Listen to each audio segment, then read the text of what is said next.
Ang reading mo, Aquarius. Welcome back to our channel. Naway nasa mabuti kayong kalagayan while watching the channel. This na general reading. Kayo nang bahalang magpalit-palit ng situation nyo sa reading ko.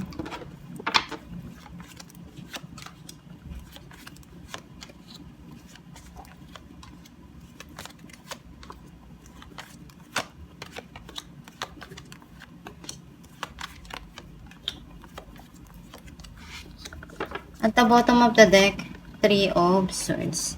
I feel like yung energy mo, na sense ko na may mga nangyari na masakit para sa'yo. Pwedeng someone hurt you, or andun pa rin yung nararamdaman mong sadness sa puso mo. Ang mensahe ng card mo, nakikita ko na someone, pinibigyan ka ng payo, ng advice, para dun sa sitwasyon na nangyayari sa buhay mo right now. Or pwedeng ikaw din to na may mga iniisip ka dito na dapat gawin dun sa sitwasyon na dumarating sa buhay mo.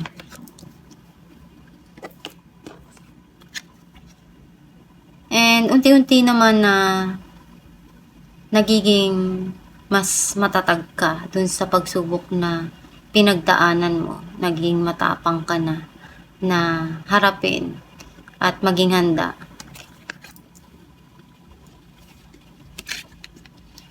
Nakikita ko dito na andun yung pagmamahal Pagmamahal sa isang tao or pagmamahal sa sarili na binibigay mo.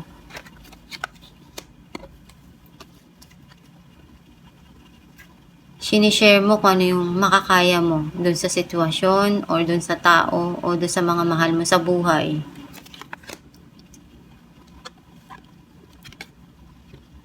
Mas gusto mo na lang na kalimutan yung mga bagay na hindi maganda at kapain sa puso yung dapat na mas unahin at harapin.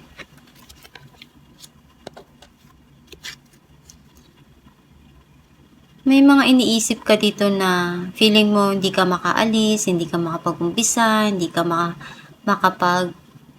nakamove or makagawa ng gusto mo.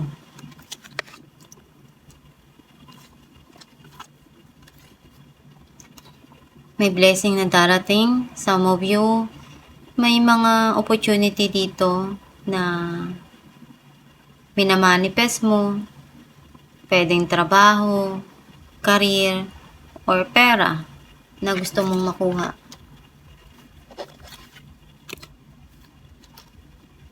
Back to na opportunity na darating para sa'yo.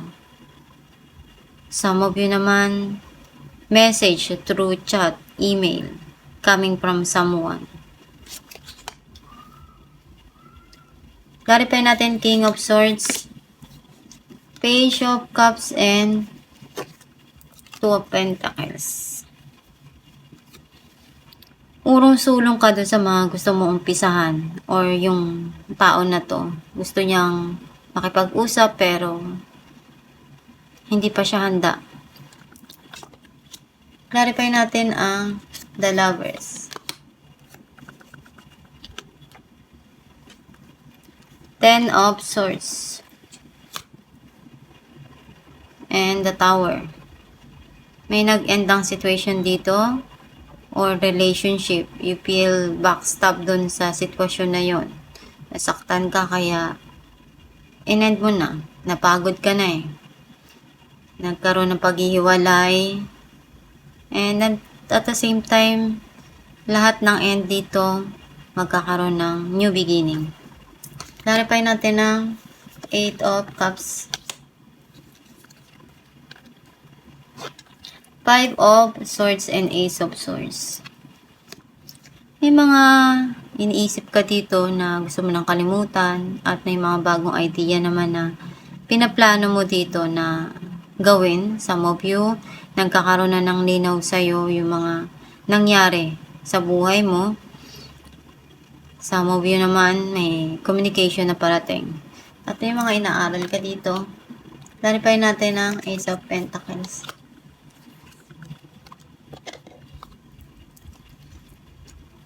Four of Pentacles and Eight of Cups. Hindi mo pa rin makalimutan yung nakaraan, yung tao, or yung sitwasyon. At hinihintay mo pa rin eh. Clarify natin ang Strength. Nine of Swords and Knight of Wands. You feel sad. Or yung person mo, nalulungkot siya. Pero yung pagsubok na yun, mas naging matatag siya or mas naging matatag ka. Clarify natin ang Six of Cups. The High Priestess and King of Cups. Andun yung pagmamahal eh. Itong past person mo, tinatago niya lang yung nararamdaman niya sa'yo. Pero mahal na mahal ka niya. Hindi ka niya makalimutan. Masyado lang siya talaga na malihim. Kasi may mga nararamdaman siya na ayaw niya lang talaga na sabihin. Pero mahal ka talaga niya. Clarify natin ang The Hangman.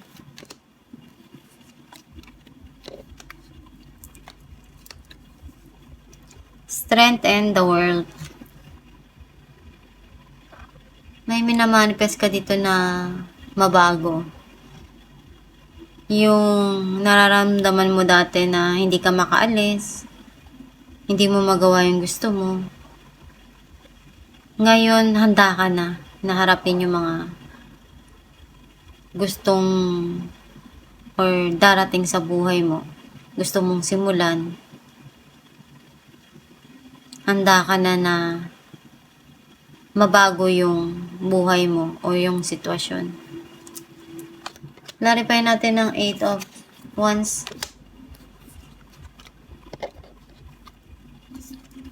Temperance and Knight of Swords. Kailangan mo lang talaga na habaan yung pasensya mo. Darating at darating din yung oras na makapag-usap kayo. Magkakaroon din ng linaw lahat yung mga nangyari. Kasi, andyan o, magme-message yung person mo at mag-explain siya. Kailangan mo lang na habaan yung pasensya mo. Hintayin mo kung kailan yung magpaparamdam tong tao na to sa'yo. At kung ano man yung mga bagay na gumugulo sa isipan mo ngayon, try to balance. Kailangan mo lang talaga na lumabas para i-relax yung isipan mo. At huwag magpapa-apekto dun sa mga nangyayari sa buhay mo right now. Alamin natin kung may mensahe ng iyong gabay.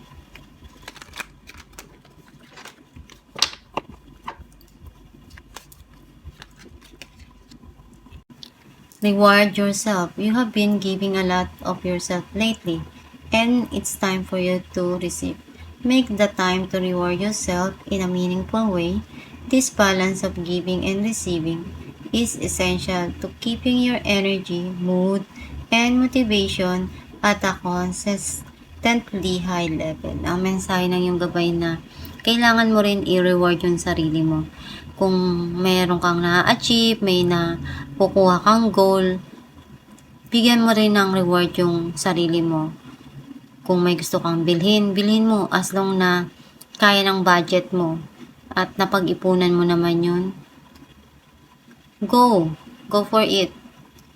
And kung may gusto kang kainin, kainin mo. Para pagbalik mo dun sa trabaho, sa mga ginagawa mo, nai-inspire ka lalo kasi meron kang another na ilulook up na ibibigay sa sarili mo at may mga gusto kang makukuha mo Dahil pinagsumikapan mo rin yun. Deserve mo yun. Deserve mo na maging masaya. Na makuha mo rin yung mga gusto mo. Basta, gawin mo lang yung nararapat doon sa mga dumarating sa buhay mo. And magdasal lang palagi. Huwag makakalimot na nandyan lang ang Diyos. Kung feeling mo hindi ka makapag-umpisa, hindi ka makagalaw, nasasaktan ka, ipagdasal mo lang yan. And one day, gigising ka na masaya ka na, nakamove on ka na, and andun yung na-achieve mo na yung mga goal mo. Isipin mo lang palagi na hindi lang ikaw yung may pinagdaanan na ganyan sa buhay mo. Lahat tayo dumaan dyan. And yung mga pagsubok na yan, binigay sa'yo dahil may rason. Para mas maging matatag ka at matapang dun sa mga dumarating na pagsubok sa buhay mo. Ma-overcome at ma-overcome mo din yan. At itong yung reading, Aquarius, kung nakaresonate ka, comment down below. Thank you for watching.